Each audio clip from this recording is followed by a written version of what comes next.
السلام علیکم ورحمۃ اللہ وبرکاتہ۔ پیارے بھائی، یہ جو نئے سال کی مبارکباد دے رہے ہیں نا، یہ انگریزی سال یہ ہمارا نہیں ہے، یہ انگریزوں کا ہے۔ اس پر مبارکباد نہیں دینی چاہیے۔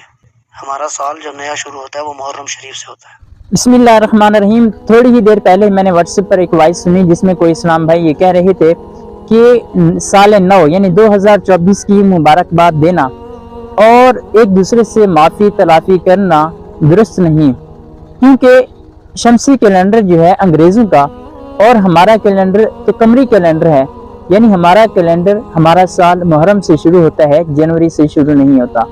یاد رکھیے، یہ خیال غلط ہے کہ شمسی کیلنڈر انگریزوں کا اور قمری کیلنڈر مسلمانوں کا ہے، کیونکہ تاریخی اعتبار سے یہ دونوں قدیم ترین کیلنڈر ہیں۔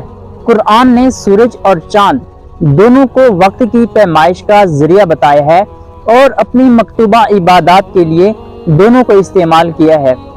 نمازوں کے اوقات کا حساب سورج سے اور روزوں اور حج کا چاند سے وابستہ کر دیا ہے، اس لیے نمازوں کے اوقات کا سورج کے ذریعے تعین آسان تھا اور رمضان اور حج کا چاند کے ذریعے تعین آسان تھا۔ لیکن روزے کی داخلی مدت یعنی روزے کی سحری اور روزے کی افطاری وغیرہ کو ان کے اوقات جو ہے یہ سورج سے وابستہ کر دیے ہیں۔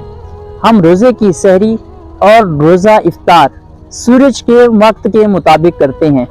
شمسی کیلنڈر موسموں سے ہم آہنگ ہوتا ہے اور زرعی شعبے سے وابستہ ہے، لیکن اس کے آغاز اور اختتام کی کوئی واضح نشانی نہیں ہے، جس طرح قمری کیلنڈر کی واضح نشانی ہے۔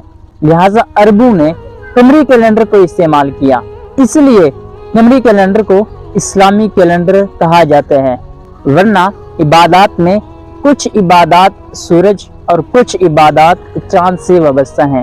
سال اسلامی یا غیر اسلامی نہیں ہوتے، لہٰذا شمسی کیلنڈر کو غیر اسلامی کہنا اور قمری کیلنڈر کو اسلامی کیلنڈر کہنا یہ علم کی کمی کا رویہ ہے۔